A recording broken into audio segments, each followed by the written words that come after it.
Hello student, আজকের পঞ্চম শ্রেণীর প্রশ্নবিচিত্রার পরিবেশবিদ্যা বিষয়ের 13 নম্বর স্কুল সলভ করব। দেখো একদম একের দাগে শূন্যস্থান পূরণ করো। প্রেসার কুকারের প্যাকেটে ড্যাশ ছাপ থাকে, আইএসআই ছাপ থাকে। চন্দ্রগ্রহণ হয় পূর্ণিমার সময়। তালপাতার লেখা বইগুলিকে পুঁথি বলে। পশ্চিমবঙ্গের প্রধান খনিজ সম্পদ হলো কয়লা। প্রায় 500 বছর আগে গ্যালিলিও গ্যালিলি টেলিস্কোপ তৈরি করেন। এখানে গ্যালিলিটা লিখিনি, তোমরা লিখে নেবে। 2 নম্বর দাগের প্রশ্ন, সঠিক উত্তরটি নির্বাচন করো। প্রথম প্রশ্ন, কলকাতায় রিক্সা আসে 1900 সালে, সুনামি হয়েছিল 2004 সালে, ধূমকেতু দেখতে ঝাঁটার মতো, অপ্রচলিত শক্তি হলো সৌরশক্তি, কাগজ এসেছে চীন থেকে। তারপরে দেখো 3 দাগের প্রশ্ন, প্রায় প্রশ্নগুলোই কমন, প্রায় বলতে সবগুলোই আগে আলোচনা হয়েছে।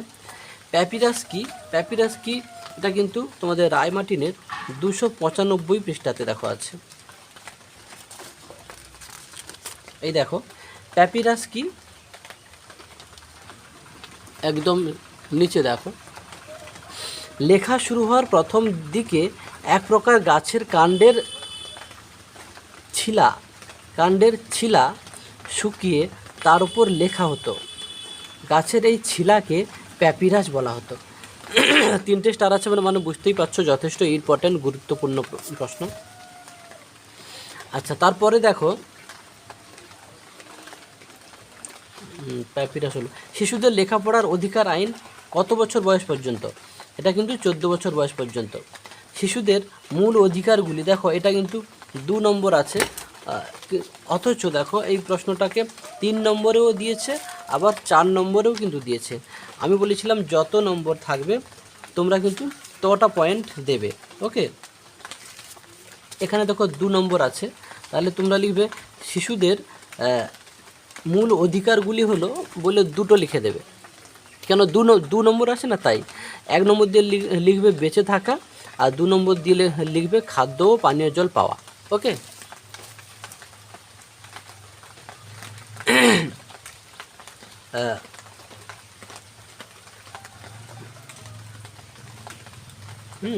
আর যদি সম্ভব হয়, যেহেতু পয়েন্টগুলো ছোট ছোট, তাই না, ছোট ছোট হলে কি বলছিলাম যে 2-1টা বেশি লিখতেই পারো। 2 নম্বর আছে, তবু এখানে 3টে লিখে দিতে পারো, 3-4টে, ছোট ছোট যেহেতু। কিন্তু বড় বড় যদি পয়েন্টের লেখাগুলো হয় তখন কিন্তু যত নম্বর থাকবে ততটা লিখবে। তারপর লেখো ধস কেন নামে? এটা রায়মার্টিনের 252 পেজে আছে। দেখো তোমাদের রায়মার্টিনের দেখো 252 পেজ। এই যে দেখো, খনি অঞ্চলে ধস নামার কারণ হলো, ধস নামার কারণ এটা কিন্তু খনি থেকে অধিক পরিমাণে খনিজ সম্পদ তোলা হলে নিচে ফাঁকা হয়ে যায়, ফলে উপরের মাটি অবলম্বন না পেয়ে ধসে পড়ে। তারপরের প্রশ্ন দেখো, ভূমিকম্প প্রবণ অঞ্চলে কেমন বাড়ি তৈরি করা হয়? তোমরা নিশ্চয়ই এটা বারবার বলেছি, ভূমিকম্প প্রবণ অঞ্চলে অ্যাকচুয়ালি কাঠের বাড়ি তৈরি করা হয়। তো যেহেতু এখানে 2 নম্বর আছে, তোমরা একটু তো ব্যাখ্যা করতে হবে। এই যে ভূমিকম্প প্রবণ অঞ্চলের বাড়িগুলি কাঠের তৈরি করা হয়, বুঝলো? ভূমিকম্প প্রবণ অঞ্চলের মানুষ কাঠের বাড়ি তৈরি করে থাকে। হ্যাঁ, এখানে শুধু বলছে যে কেমন বাড়ি, তোমরা শুধু কাঠের বাড়ি লিখে দিয়ে, যেহেতু 2 নম্বর আছে, কারণ বলে যাও, আপাতত একটা লিখে দেবে। শুধু মাথায় রাখবে যত নম্বর আছে আমি সেরকম করে লিখতে পারছি কি না, তাই না? তুমি 1 নম্বর থাকলে যেমন এক লাইনে মাস্টার লিখলে হয়তো নম্বর দেবে, তো 2 নম্বর আছে তুমি 1 লাইন লিখবে, এটা কেমন দৃষ্টিকটু লাগে, তাই না? তাতে মাস্টার ফুল নম্বর নাও দিতে পারে। তাই বললাম, যেহেতু বলেছে ভূমিকম্প প্রবণ অঞ্চলে বাড়িগুলি কেমন, তো তুমি তো লিখতে পারো যে ভূমিকম্প প্রবণ অঞ্চলে বাড়িগুলি কাঠের তৈরি করা হয়, কারণ বলে একটা পয়েন্ট আবার লিখে দেবে। তারপরে দেখো 4 দাগের প্রশ্ন, জলচক্র কাকে বলে? এটাও বারবার আসছে, কাকে বলেও লিখতে হবে, চিত্রও দিতে হবে, কিচ্ছু করার নেই। 4 নম্বর আছে মানে দুটোই লিখতে হবে। দেখো এই যে একদম প্রথমে তোমরা কাজ করবে, এই চিত্রটা দিয়ে দেবে, জলচক্রের চিত্রটা, তারপরে কাকে বলে লিখবে। হ্যাঁ, তারপরে দেখো সূর্যগ্রহণ ও চন্দ্রগ্রহণ কাকে বলে? এটাও চিত্রসহ, দুটোই চিত্রসহ। দেখো তারপরে সূর্যগ্রহণ কাকে বলে এবং ছবি, এটা 310 আর 311 পেজে আছে রায় মার্টিনের। আর চন্দ্রগ্রহণ কাকে বলে আর ছবি, এটা 315 আর 316 পেজ। দেখো সূর্যগ্রহণ কাকে বলে, দেখো এই যে একদম শেষে দেখো, ওকে। এই যে সূর্যগ্রহণ কাকে বলে, কোনো অমাবস্যার দিন যখন সূর্য ও পৃথিবীর মাঝে চাঁদ এক সরলরেখায় আসে, তখন কিছুক্ষণের জন্য চাঁদের ছায়া পৃথিবীর উপর পড়ে। পৃথিবীর যে অংশে চাঁদের ছায়া পড়ে সেখান থেকে ওই সময় সূর্যকে দেখা যায় না, একে সূর্যগ্রহণ বলে। আর সূর্যগ্রহণের ছবিটাও দেখো 311 পেজে দেখো সূর্যগ্রহণের ছবিটা। ঠিক চন্দ্রগ্রহণ কাকে বলে, দেখো চন্দ্রগ্রহণ দেখো একদম নিচে, এই যে চন্দ্রগ্রহণ কাকে বলে, কোনো কোনো পূর্ণিমা রাতে পৃথিবী যখন সূর্য ও চাঁদের মাঝখানে এসে এক সরলরেখায় চলে আসে, তখন পৃথিবীর ছায়া চাঁদের উপর পড়ে, ফলে চাঁদকে দেখা যায় না। এই ঘটনাকে চন্দ্রগ্রহণ বলে। চন্দ্রগ্রহণের ঠিক ছবি দেখো তার ঠিক পরের পেজে আছে, হলো। এই ছবিগুলো একদম ঠিকঠাক আঁকতে হবে, না হলে কিন্তু নম্বর পাবে না। তারপরে দেখো রাস্তায় বেরোলে তুমি কি কি সাবধানতা অবলম্বন করবে, এটা দেখো এই যে 150 পেজ। রাস্তায় বেরোলে আমাকে বলে লিখবে, তুমি দিয়ে যেহেতু প্রশ্ন আছে যার জন্য উত্তর লেখার সময় আমাকে লিখবে, যে রাস্তায় বেরোলে আমাকে যে যে সাবধানতা অবলম্বন করতে হবে, 1 নম্বর দিয়ে এটা লিখবে, 2 নম্বর এটা, 3 নম্বর দিয়ে এটা, 4 নম্বর দিয়ে এগুলোর মধ্যে যে কোনো একটা 4টে লিখলেই চলবে। তারপর দেখো বন্যপ্রাণী কীভাবে সংরক্ষণ করা হয়, এটাও দেখো 238 পেজ। প্রশ্নগুলো শুধু বারবার দেখাতেই হচ্ছে, এগুলো কিন্তু সবগুলো আগে বলা হয়েছে। বন্যপ্রাণী সংরক্ষণ করবে, কিভাবে সংরক্ষণ করবে, দেখো এই প্রশ্নটা বিভিন্নভাবে ঘুরিয়ে ফিরে আসছে, যে বন্যপ্রাণী সংরক্ষণ কিভাবে করবে, বা এটাকেও লিখতে পারো। দেখো এই 238 পেজে এইটা দেখো কিভাবে বন্যপ্রাণীদের রক্ষা করবে, হলো। সংরক্ষণ করবে আর রক্ষা করবে কিভাবে, দুটো কিন্তু একই। এই 1 2 3 4 4টে পয়েন্ট দেবে। সাধারণ মানুষকে সচেতন করে তুলতে হবে। তুমি 1 2 3 4 এই 4টে পয়েন্টই দেবে। যদি 2 নম্বর থাকে 2টো পয়েন্ট দেবে, আর যেহেতু 4 আছে 4টে পয়েন্ট দিতেই হবে। জোয়ার ভাটা, এটা দেখো 322 পেজ রায় মার্টিনের। জোয়ার ভাটার উপরে টিকা লিখতে বলছে, তোমরা এই সংজ্ঞাটা দেবে আপাতত, ওকে। জোয়ার ভাটা কাকে বলে এতদূর লিখে দিতে হবে, হলো। আর যেহেতু 4 নম্বর আছে, বিষয়টা একটু মাথায় রাখবে, যেগুলো আমি বারবার তোমাদেরকে বোঝাতে চাইছি, যে এইটা ধরো জোয়ার ভাটা টিকা আছে, তুমি ধরো এইটা লিখলে, হলো। এর সঙ্গে যেহেতু 4 নম্বর আছে, এটা কাকে বলে লিখে দিয়ে জোয়ার ভাটা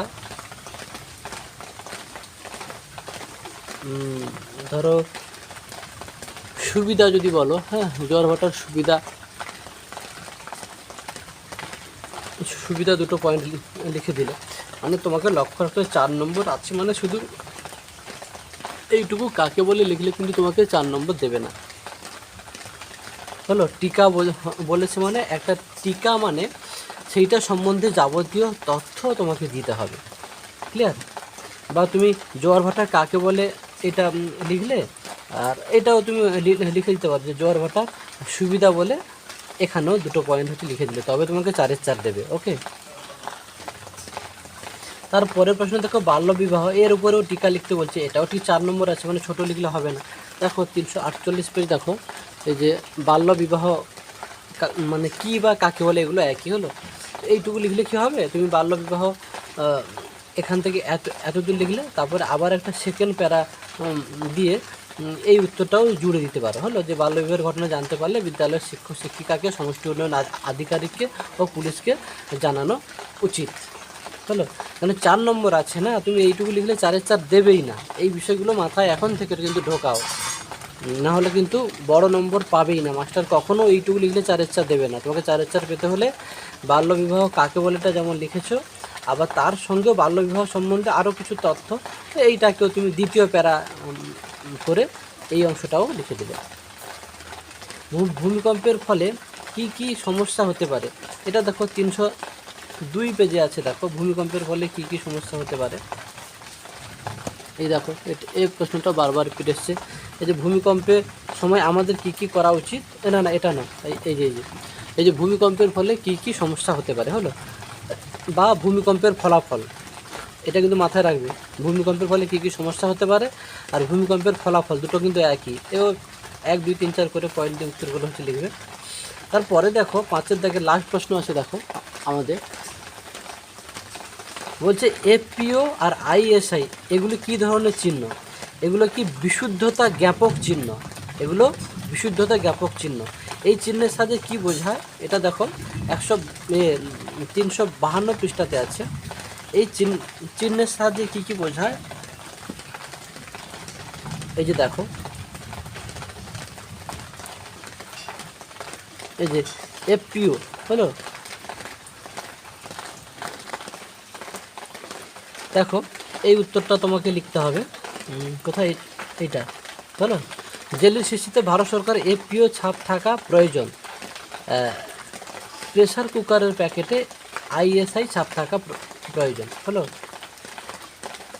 এইটা সম্ভবত আছে, আর একটু দেখে নিচ্ছি এটা।